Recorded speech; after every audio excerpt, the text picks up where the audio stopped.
The stage was set for what was supposed to be an easy takedown, a predictable routine that had played out countless times before. The studio hummed with quiet anticipation, the city skyline glowing through the glass windows behind the set.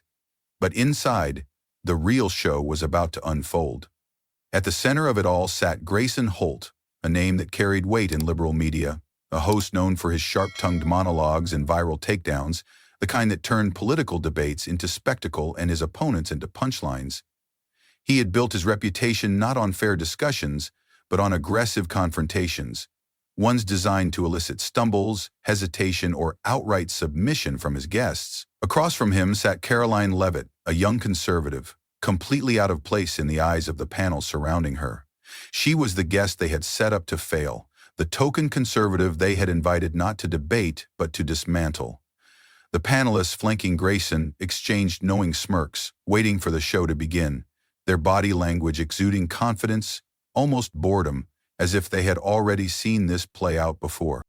Grayson leaned back in his chair, crossing one leg over the other, fingers drumming against the desk like a conductor preparing for the first beat of an orchestrated performance. "All right, Karoline," he began, dragging out her name in a patronizing tone, the kind used to indulge a child who had made an obvious mistake. "Let's cut through the fluff.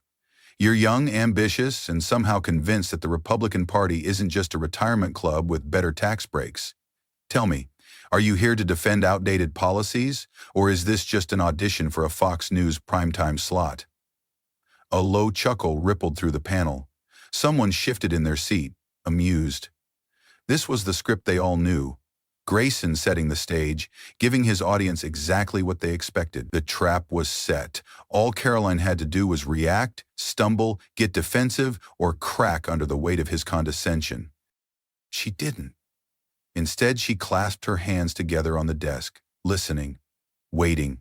She didn't interrupt, didn't try to cut him off, didn't fall into the trap of immediately defending herself. Grayson saw this as an opening to push further.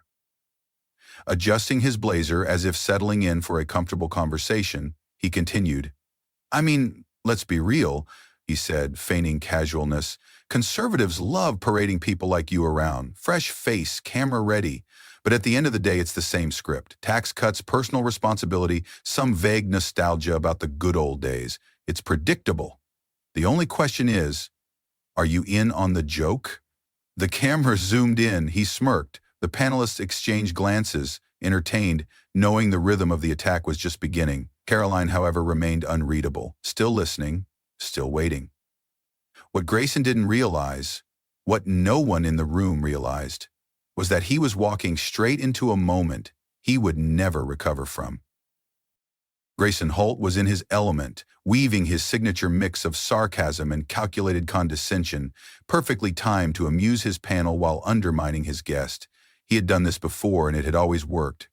His style wasn't about debating in good faith, it was about spectacle, about delivering viral moments where his opponents fumbled, stuttered, or struggled to defend themselves. Tonight was supposed to be no different. Karoline Leavitt, young and conservative, was exactly the kind of guest that fit his preferred narrative, a fresh-faced Republican meant to be dismissed as either naive or opportunistic, someone whose presence was more about optics than substance. And so he leaned in, playing his role with a smirk that signaled to the audience that they were in for another takedown. "You know, Karoline," he said, dragging out her name once again, "I have to admire your confidence. It takes real dedication to be part of a party that, let's be honest, would rather see women stay in the kitchen than in Congress." The panel erupted in laughter. Even the camera crew chuckled. It was a clean hit, and Grayson knew it. He had framed the Republican Party as outdated, regressive, and inherently hypocritical, positioning Karoline as a willing participant in her own marginalization. It was a common tactic, one that played well with his audience. Paint conservatives, especially women or minorities, as mere pawns, useful only as long as they played along with an agenda. He expected her to protest, to scramble for a rebuttal, to get defensive. That was when he would go in for the real kill, dismantling her response piece by piece. But Karoline didn't flinch.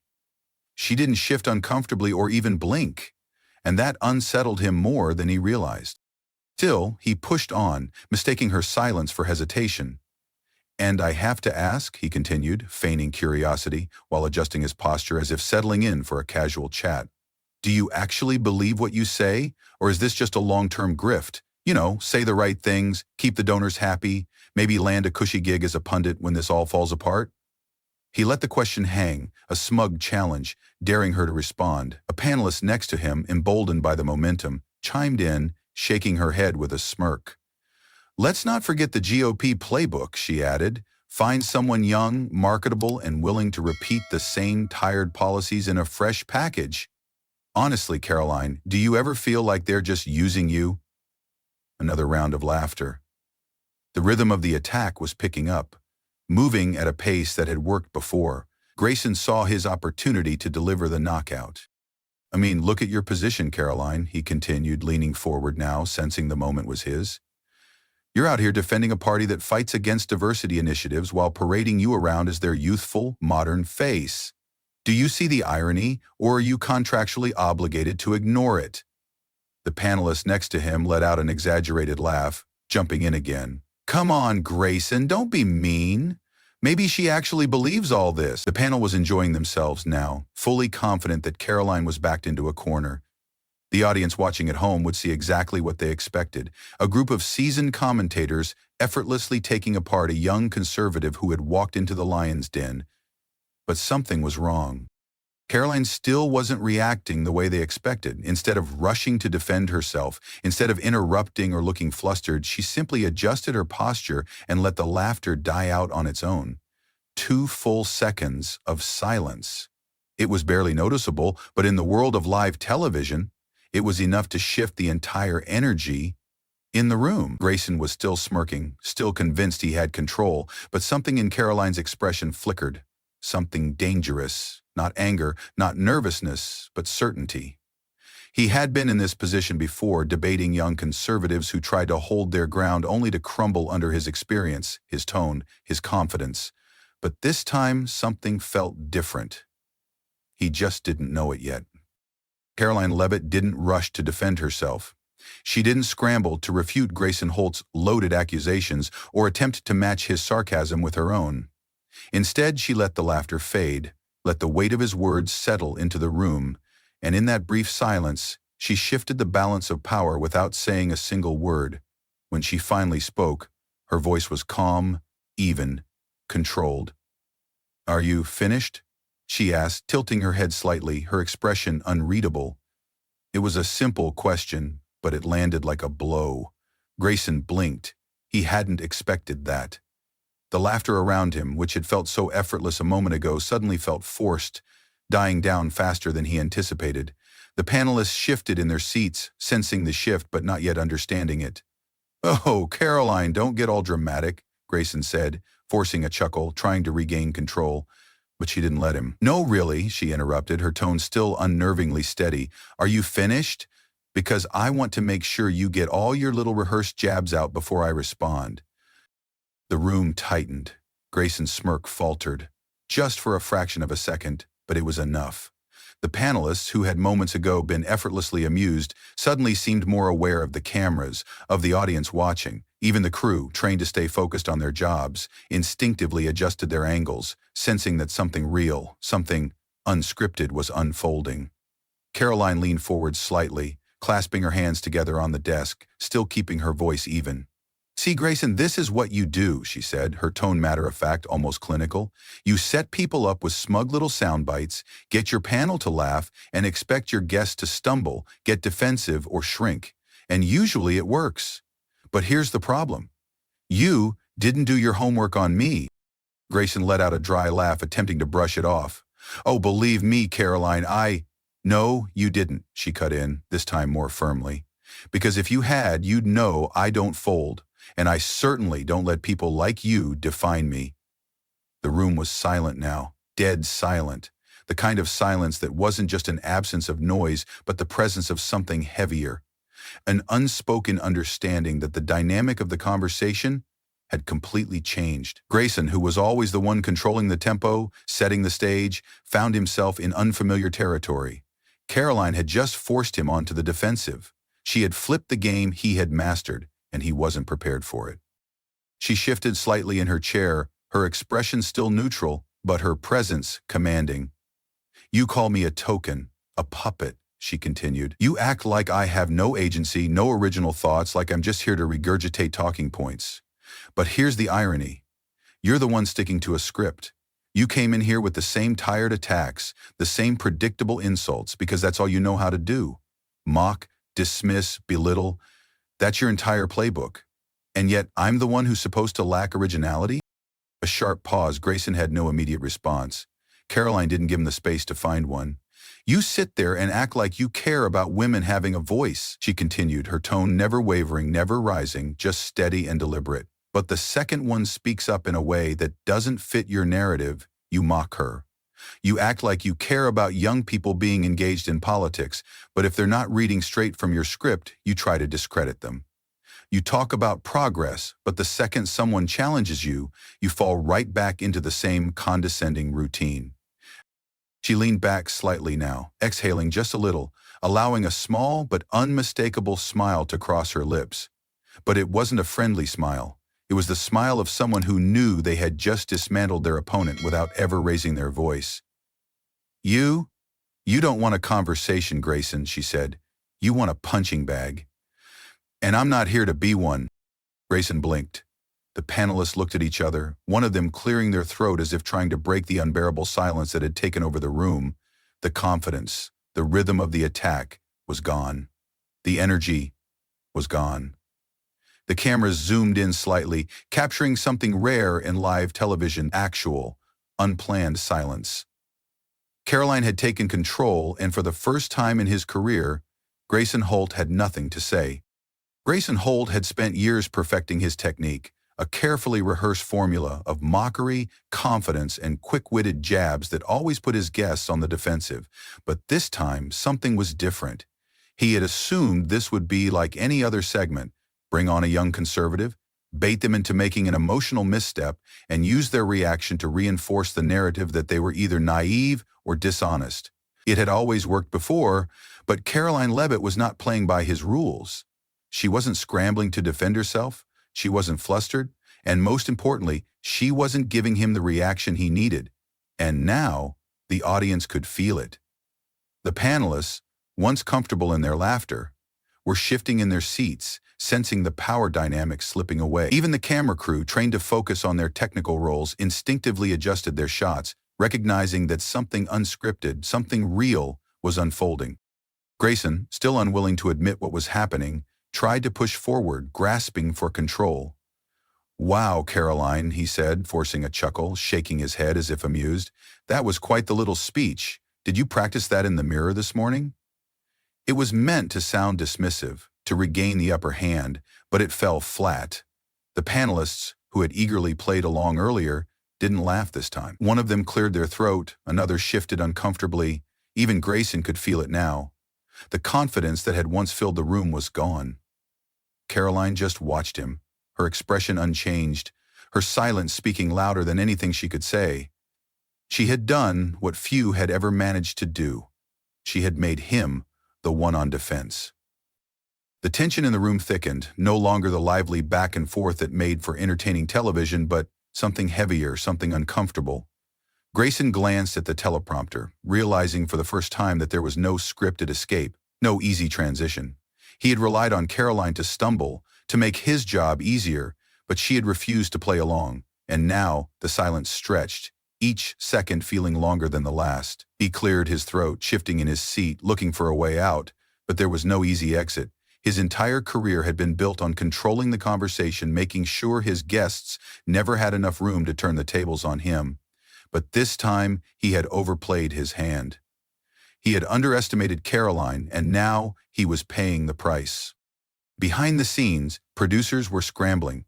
Someone in the control room was gesturing wildly, whispering into their headset. The segment was going off the rails, and they knew it. A decision had to be made. And then suddenly, without warning, the broadcast cut to commercial. Not because it was planned, not because the conversation had wrapped up naturally, but because someone had panicked. The moment the screen went dark, the control room exploded into frantic discussion. "What just happened?" a producer demanded. Why did we cut? But they all knew the answer. Grayson Holt had lost control of the conversation, and for the first time in his career, there was no way to spin it. The moment the screen cut to black, the internet exploded. Within minutes, clips of the exchange flooded social media, spreading like wildfire across Twitter, YouTube, and Facebook. The hashtags Karoline destroys Grayson and Speechless Holt began trending as users dissected every second of the segment. Holy! Karoline just wrecked Grayson Holt on live TV, one tweet read, racking up thousands of likes in minutes. Another post went viral. They literally had to cut to commercial. This was a massacre. The video racked up millions of views in hours, shared by conservatives celebrating the moment, and even some liberals who, though not aligned with Karoline politically, admitted that Grayson had been completely outplayed. The clip spoke for itself. He had set her up to fail, but she had flipped the script, and the audience had watched it unfold in real time. Meanwhile, Grayson's usual supporters struggled to rally behind him. His show had built its brand on making conservatives look foolish, on delivering moments that went viral for their mockery, not their substance. But this time, it wasn't his opponent who looked unprepared. It was him. The abrupt commercial break made things worse. At first, some of his fans tried to defend him, claiming he had graciously let her speak. But the leaked email from a network producer shattered that narrative. We should have cut to commercial sooner. This was a disaster. Now everyone knew the network had pulled the plug out of sheer panic. Liberal commentators scrambled to reframe the story. Some downplayed it, claiming Grayson had simply given her too much room to speak. Others tried to argue that Karoline was playing the victim, that she had been overly dramatic. But none of it worked. The clip had already cemented its place in internet history. People weren't just talking about what she had said, they were talking about how Grayson had completely lost his usual confidence, how the energy in the room had shifted the moment Karoline took control. Even late-night comedians, usually aligned with Grayson's brand of takedown journalism, couldn't resist roasting him. One show played a still of his stunned silence, pausing dramatically before delivering the punchline, "Folks, this is the face of a man realizing his entire personality is collapsing in real time." The audience roared with laughter. By the next morning, it was clear this wasn't just a viral moment, it was a shift. Karoline Leavitt wasn't just a young conservative anymore. She was now the woman who had walked into a hostel room and walked out untouchable. And Grayson Holt, for the first time in his career, wasn't the one shaping the conversation. As the dust settled, it became clear that the fallout from the disastrous interview wasn't just a bad night for Grayson Holt. It was a turning point in his career. The morning after the broadcast, the headlines were brutal. Grayson Holt left speechless on live TV. Karoline Leavitt turns the tables. And the interview that broke Holt's confidence. The damage wasn't just online. It was seeping into the professional world as well. Inside the network, executives were already in crisis mode, scrambling to contain the fallout. Internal discussions about the segment revealed frustration, not at Karoline's performance, but at Holt's failure to control the interview. He had been given an easy target, a young conservative stepping into the lion's den, yet he had let her take over the show. The leaked email from a senior producer said it all. This was an embarrassment. Cutting to commercial made it worse. We need a new approach. The usual cycle of damage control kicked in. Holt's PR team drafted a carefully worded tweet. "Great conversation tonight with Karoline Leavitt. We don't always agree, but these discussions are important for democracy. Looking forward to more debates like this." It was meant to frame the moment as a respectful exchange rather than a complete loss, but no one bought it. The replies were ruthless. "Dude, you got cooked. Just take the L. Why are you pretending you let this happen? You got wrecked. This is the PR equivalent of pretending you meant to trip on stage." Even his own fan base wasn't rallying behind him like they usually did. The energy had shifted, and Holt could feel it. Meanwhile, Karoline's career was skyrocketing. The viral moment wasn't just a win, it was a launching pad. Conservative networks, political influencers, and media outlets flooded her inbox with interview requests. Speaking invitations poured in from conferences and organizations that had barely noticed her before. A book deal was rumored to be in the works. But what stood out the most was her own reaction. She didn't gloat, didn't take a victory lap, didn't rush to capitalize on the moment with desperate publicity stunts. Instead, she posted a single tweet: "Let people say what they want. The truth always speaks for itself." The simplicity of it made the impact even stronger. It wasn't just a clapback, it was a statement of confidence. A quiet but undeniable assertion that she didn't need to spin the moment because the moment spoke for itself. Inside Holt's network, tensions grew. Executives scheduled an emergency reputation strategy meeting. One of his longtime senior producers, a key supporter of his style, quietly stepped down. It wasn't an official punishment, but it was clear this was bigger than just one bad segment. The network was reevaluating, trying to find a way to ensure this never happened again. Holt's reputation wasn't destroyed, but it was tarnished in a way that wouldn't fade quickly. His confidence, his aura of dominance, none of it carried the same weight anymore. And as for Karoline, she had officially cemented herself as a rising force in politics. The fallout from the interview wasn't just about one bad night for Grayson Holt or one victorious moment for Karoline Leavitt. It was a lesson in power, control, and the shifting landscape of modern media. What made this exchange so impactful wasn't just that Karoline won the debate, it was how she won. She didn't yell, she didn't get defensive, and she didn't allow herself to be pulled into the predictable cycle of political bickering. Instead, she remained composed, let the attacks play out, and then dismantled them one by one, exposing the weakness in Holt's approach. This wasn't about who had the best argument on policy. It was about who controlled the moment, and by the end, it was undeniable that Karoline had taken the power away from Holt in a way he never saw coming. And that's the first major lesson from this moment.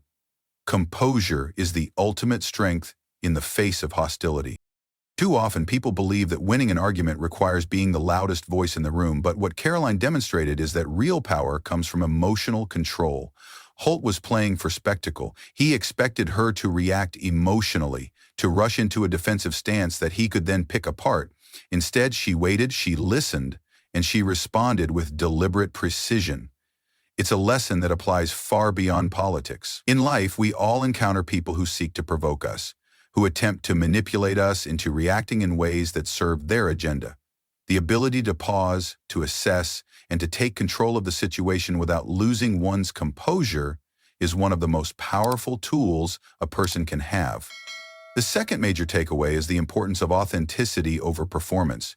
Grayson Holt had built a career on performance. His brand was built on the idea that he could reduce any conservative guest to a punchline, that he could dominate any conversation through sheer force of personality.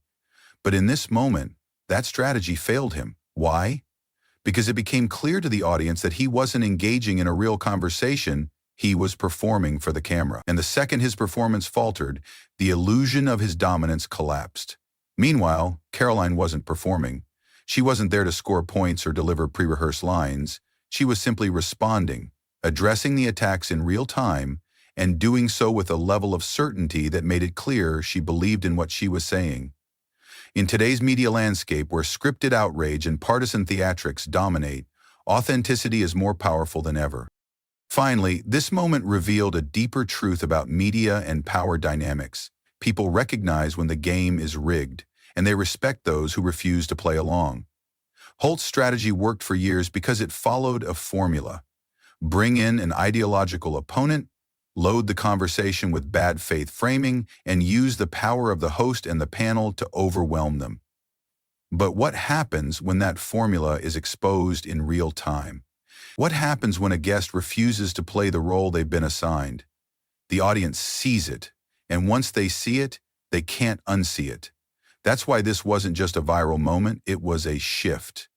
People weren't just talking about what Karoline said, they were talking about how Holt lost control, how he relied on an outdated playbook that crumbled the second someone refused to follow its script. Ultimately, this wasn't just a win for Karoline Leavitt, it was a wake-up call for how modern political discourse is evolving. The old tactics of media ambushes, scripted takedowns, and one-sided debates are becoming less effective. People are looking for real conversations, for authenticity, for moments that feel unscripted and genuine. And as Karoline walked away from that interview, without so much as a scratch on her credibility, the world, took notice. Her victory wasn't just about proving herself, it was about redefining how power is wielded in the media, and that lesson will outlast any viral moment. The confrontation between Karoline Leavitt and Grayson Holt offers a lesson that extends far beyond politics. It is about resilience, authenticity, and the power of self-restraint in the face of adversity. For older generations who have witnessed the changing landscape of media and public discourse, this moment serves as a reminder that true strength is not found in the loudest voice, but in the calmest presence. Too often we are conditioned to believe that winning an argument requires aggression, yet Karoline demonstrated that true influence comes from maintaining composure, refusing to be baited, and allowing the truth to speak for itself. This is a principle that applies in everyday life, whether in personal relationships, professional settings, or moments of conflict where emotions run high. For seniors who have seen many cycles of public figures rise and fall, this story reinforces the value of wisdom over reaction. In a world where people are quick to argue, where conversations often devolve into noise rather than dialogue, the ability to pause, to assess, and to respond with confidence rather than emotion is a rare but invaluable skill. It reflects a deeper truth, that those who remain steadfast in their values, who do not allow themselves to be manipulated by external pressure, will ultimately be the ones who earn respect. Additionally, this moment speaks to the importance of authenticity. Many times, people in positions of power rely on rehearsed narratives and calculated performances to maintain control, but as Holt learned, when that performance is exposed, it loses its effectiveness. Seniors, who have spent lifetimes discerning character and integrity, understand better than anyone that sincerity is irreplaceable. This story is a reminder that wisdom, patience, and quiet confidence are not just virtues of the past. They are still the most effective tools for navigating a world that often prioritizes spectacle over substance.